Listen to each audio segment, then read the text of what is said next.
Welcome to this episode of The Good, the Bad and the Odd with your hosts, Mark and Sam. Hi, Sam. Hello there.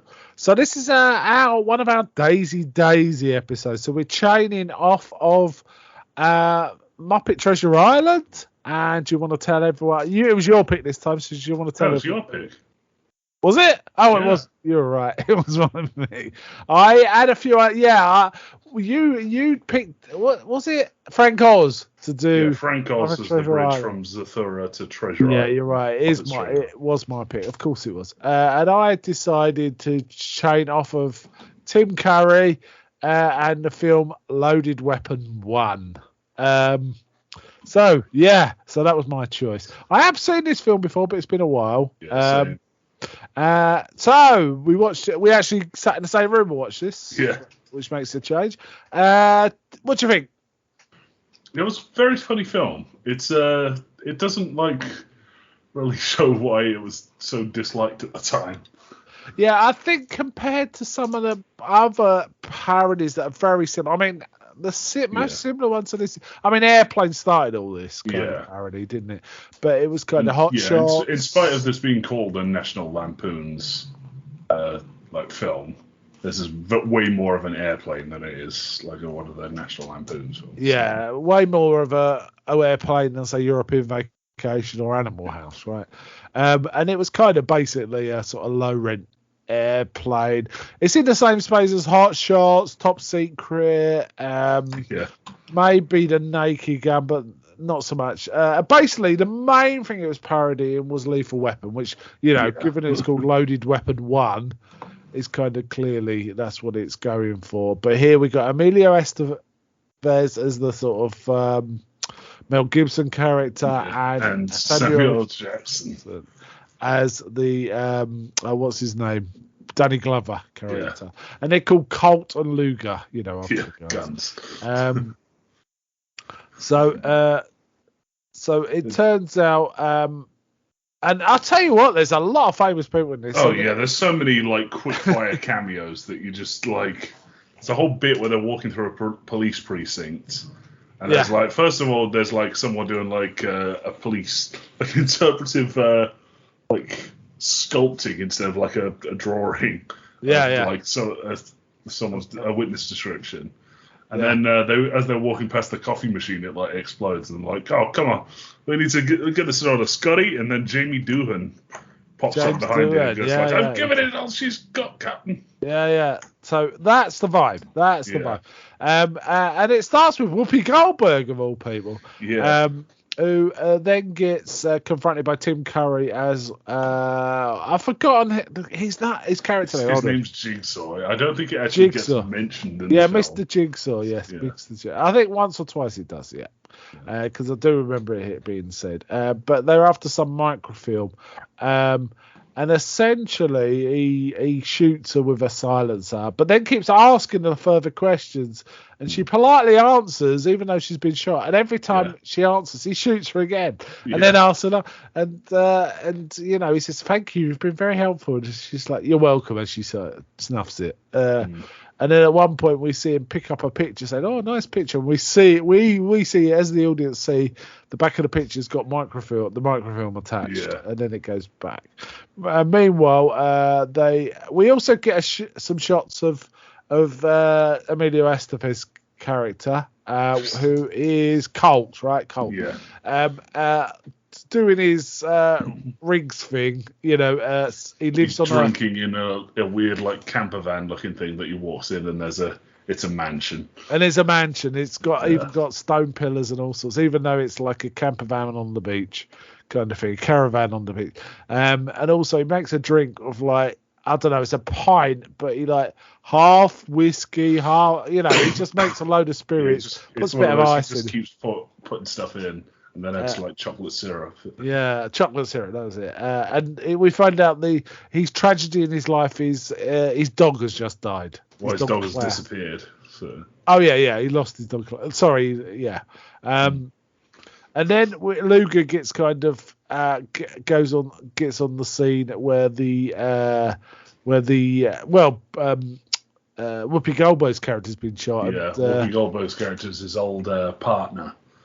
Oh yeah, that's right. And there's all sorts of comedy stuff in the scene. There's like, for example, so like he walks up to a guy and is like, "So what's the situation?" And the guy's like scratching his head. He's like, "I don't know. It's like a dry, itchy scalp. I don't know. I must have something." And it turns into this whole Head and Shoulders advert, right? Advert. It's like, but Sarge, you don't get dandruff. I know. Yeah. Yeah. Okay. And he looks at the camera at one point, I think. Yeah.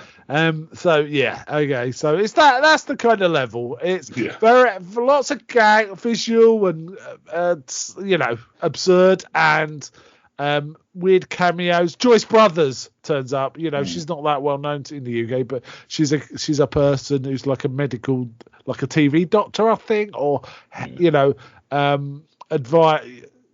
gives you advice or whatever, and she turns up and she's got a line, she's got some scenes with him too.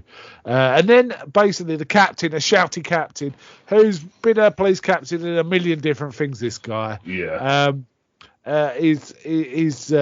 Assigns Colt and Luger together, and Luger's well pissed They're off. not happy about it. Yeah. Not happy about it. Yeah, it's kind of, standard. It's Lethal Weapon. So it's Lethal Weapon. It's just this whole thing is just Lethal Weapon, except with a lot more like media, pop culture references. Yeah, I mean, we have a Lethal Weapon. The next scene, in fact, is Silence of the Lambs. They go visit someone called Harold Leacher. Basically, it's Hannibal Lecter, and he does the whole, shtick. And there's one bit that I kind of thought, what? They have to walk down this row of cells to get to him, and the guy says, "Whatever you do, keep to the left." And I was thinking, hold on, the left's one. Of course, that was the cell, wasn't it? No, I meant to the right. And they're getting grabbed and strangled and stuff. Anyway, they go see it. It's F. Murray Abraham, of all people. Yeah. Who, is. What did he voiced something recently? We watched. Yeah, he was Khonshu in Moon Knight. Okay, he's in Moon Knight. Yeah, he voices one of the gods on Moon. Well, the god in Moon Knight. On Moon Knight. So that's cool. But he's also, he's been in loads. He was probably most famous he came to fame in Amadeus, I think, where he played Salieri. But also, I think he was in Star Trek Insurrection. So he's been in. He does a good turn as like this Hannibal Lecter clone, and he, instead of the sniffing, he's like licking his lip. He's talking about hot dogs, and he says, "You got to beware of General." The guy that used to be your former general, he tells Colt. It's like the guy from in Nam, and it shows like Colt skipping across the beach with the guy. He's no, from Vietnam on the field, and it's like shows him like skipping across with an Asian guy. And then it's like, no, you're general, and it's like, wait, but I never. It's like, not like that. Come on. And it turns out it's General Motors, which allows a running pun about General Motors. Yeah. General Motors. Yeah. Okay. All right. Okay. So Played by Shatner. Then they catch up with this other guy who is basically the Joe Pesci kind of character. Yeah. Who is laundering money. Literally, he's got a washing machine full of money. He gets shot a few times. It's a protracted joke that he keeps coming back and saying like, "Oh wait, isn't this the sequel?" And they're confused about whether it's the sequel or not. Anyway, we also find out General Motors, whose sidekick is Mr. Jigsaw, Tim Curry, is actually William Shatner. Yeah. And actually, William Shatner's fairly subdued in this. Yeah, it's kind of odd to see him this like calm. Especially seeing like Shatner pull out the full Shatner in the Star Trek movies. Yeah. And even, he was in Airplane 2 as well in this kind of thing, but he was going much more full Shatner in that.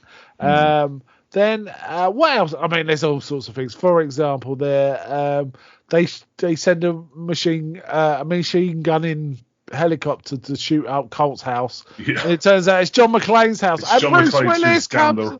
Yeah. This is bananas. This is so bananas. He just sort of stands there. If you've ever seen the gif of John McClane just stood in a wreckage, he just goes like, "Okay," and that's what this is from. This is what that's from. Yeah. And which is kind of funny because Samuel Jackson and Bruce Willis were together in Die Hard 3, which came out 2 years after this. So that's weird, right? They came out in 1995. This came out in 93. So this was the first film together, and the second one was Die Hard 3. How about that? Even though they don't share a scene. Anyway, and there's all sorts of goofy visiting people and going through kind of, I don't know, comedy stuff, meetings. Yeah, it's a lot of like skits. So for I'm example, trying to they think. like bump in. There's a bit where they're going up like a building and they keep bumping into what I think are references to different cop shows. Like they bump into Chips, the Chips. And, like the Chips are just there on their bikes in this whole like hotel hallway doing a shootout. It's just the so-and-so landing, yeah. and they say, oh, no, that's not so. Can they keep going to different shootouts? And some of the characters we don't know, but they're probably from American cop shows, right, that we just don't recognise. There's even a bit part, this caught me out, Lin Shaye appears in one brief scene as like a witness at a desk. She's kind of got a wig on, or not a witness. I don't know. She's at the police station talking to a cop, but it almost pans past her. You barely notice her, and it's like. Yeah, I think she's the one that they're doing the witness sculpt for. Yes, that's right. You are right. And then later on, while they're talking outside, they drag in a guy with like a Mr. Potato Head. Don't address it at all. Like it's literally just in the background. An intense discussion is going on. So there's lots of throwaway stuff. I should have mentioned there was the first time we see Colt. He interrupts a robbery at a mini mart. Yeah. Where they get progressively bigger and bigger weapons. Both the bad guys and him, like they got rocket launchers. And they're just tearing up this place. And he kind of. He beats them. In fact, they're just knocked out on the floor outside, but they've actually completely demolished this building, pretty much, this shop. And the blokes are swearing at him as he jumps. You're welcome. Don't have to thank me. He just leaves, and it's like, what the hell? But that was fun. Also, they visit this woman who I can't remember the actress's name, but she plays Mr. Pesto in Moonlighting, again with Bruce Willis. But at one point, she lets her down, and she magically turns into Kathy Ireland. Yeah, and her and Cole have like a hot, torrid romance. Yeah. And they also do a protracted Basic Instinct scene. Yeah. Where she even like switches her legs and it cuts away, and all these guys in the room are like trying to get a good angle. And then every time it cuts back, they've got less and less. The guys have got less and less clothes on. They're all shit down to their vest and pants. They're all sweating, and it's like, yeah. And every time she crosses her legs, she swivels the chair around. Yeah. And then at the end, a giant beaver pops up, and it says gratuitous beaver shot. Yeah. So there you go. That was coming, right? Yeah. So so there's that. I'm trying to. There was other famous people in this. I'm sure there was. I'm struggling to think of any more. Okay, so let's look at the cast list. So we had. I'm sure there was Scotty. Others. We had Corey Feldman showed up as a cop, and so did Phil Hartman. Oh yeah, God, that was basically a tiniest thing. Phil Hartman was like told two jokes because he goes, "You think it doesn't say during the middle of a shootout or a stakeout, not a stakeout, a sort of siege." Samuel Jackson turns around and says to him, "You want to make us laugh, do you?" No, and then he does someone takes their gun, gets their gun taken away from him. I think it's Corey Feldman gets their gun taken away from them. Phil Hartman starts laughing at him. And he goes, "Oh, you think that's funny, do you? Do you think something's funny? You're going to tell the rest of the class what's so funny?" And Phil Hartman gets up on a little stage and does a bit of a comedy routine. Yeah, Phil Hartman kind of routine. Sure. It was kind of, and he was very young, wasn't he? So it's kind of weird. But he must have been an up-and-coming comic, or probably well-established comic at this time. But he just does that. 93. So. And there's various riffs on. I mean, there's a bit of Rambo, there's a bit of Dirty Harry. We see Charlie Sheen pop up at one point as like a valet. Parking valet, and then later the John Lovitz character is like, "Hey, isn't this just Hot Shots? Because you and Charlie Sheen and he gets like pushed out the way."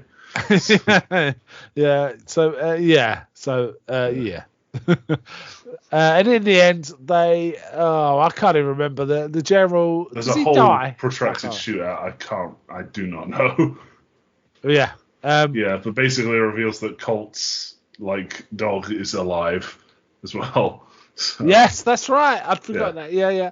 And also, eventually they coast off into the distance doing the Wayne's World Bohemian Rhapsody scene. Rhapsody. I remember a few other jokes. There's the woman at one point starts crying and goes, "Why are you crying?" He goes, "Because I'm the love interest, but I'm also working a villain. I'm definitely gonna die." Yeah.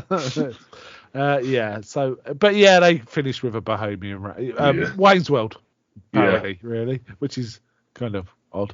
But yeah, it was okay. I kind of liked it. Samuel Jackson was quite fun to see. There's a pretty weird, I'm gonna guess, unscripted bit where the Kathy Ireland character, before she gets revealed as Kathy Ireland, she's just walking along and he gets right up behind her and just starts pulling a face over her shoulder. I think he was trying to get her to crack on the shot, and they just kept that shot in. It's just very weird. It's really the actress I was talking about who becomes Kathy Ireland. That actress is called Alice Beasley, and I say, she's probably most famous for Moonlighting.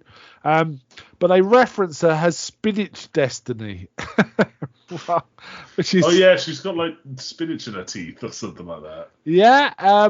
I found another one I did spot, but I think this was more a case of she was in the cast before she was that very famous. So it might have been, which is Denise Richards, was this sort of bimbo type. For Dennis Leary. Yeah, Dennis Leary was in it. That's right. And also Charles Napier, who's probably most famous for movie lovers from the head of the Good Old Boys in the Blues Brothers. Yeah. That's Charles Napier. He was in it too. So an unbelievable number of cameos in this. So you're going to have a massive choice for your next Daisy Daisy. So let's see. It opened at number 1 in the US box office, which is 28 million in total, which isn't that much, is it? I suppose. No. It grossed internationally another 23 million. Brought up to 51. 8.2 million. It made its money. So yeah, it did. It's just people didn't like it. So yeah, it didn't get a good reception. Roger Ebert said the film's main failure was the Lethal Weapon movies had already had spoofs on themselves. So it becomes a spoof of a spoof. And it's got quite a low rating on Rotten Tomatoes, and it's okay. I wouldn't say, Hot Shots is way funnier, in my opinion. Yeah. But comedy is a subjective thing, so it's kind of done. Yeah, I feel like this is kind of like the bridging point between Airplane, which is it's a parody of one film. It does it so well and throws in so many jokes that it's amazing. Yeah. And you got this, which parodies a lot of films, and then you've got the more recent style of stuff, like epic movie, that sort of thing. Or scary movie, or something like that. Yeah. Where it's constant, it's every horror film. It's just constant stream of pop culture, media relating to it. I feel like this is the bridging point between Airplane and the current. Airplane's definitely created this kind of genre, because before that, the sort of even the broadest comedies, say Blows in Saddles, which was a parody of westerns, just was slightly different. But it wasn't a parody of one specific film. No, it was of the genre, right? And Young Frankenstein, which is an amazing film, was a parody of Universal, though probably was quite a bit strongly influenced by Son of Frankenstein. But those kind of comedies were a lot less, let's just throw loads of jokes at people kind of thing. They set up their jokes a little more subtly. So when one failed, it was more noticeable, but usually they were kind of funnier because you could see the build-up made them funnier. But this was fine. It kept me reasonably amused. Didn't mind it at all. It wasn't quite as funny as I remembered it from the first time. I remember loving it when I was younger. So I didn't really catch it now. It was okay. I haven't really got much more to say about it. What about you? No, that's kind of it, really. Yeah. What would you give it on your rating system? I'd give it a 6, maybe 6.5. Yeah, I'll give it a 6 out of 10 on mine too. Yeah, it was okay. I think I made a mistake picking this because comedies, unless they're really clever ones or they've got a real heart, something like Groundhog Day or Ghostbusters or something a little deeper. They're kind classics, something we can. Yeah. They're quite hard to find much to talk about without just reciting some of the jokes, and we have done a bit of that here too as well. But yeah, not bad.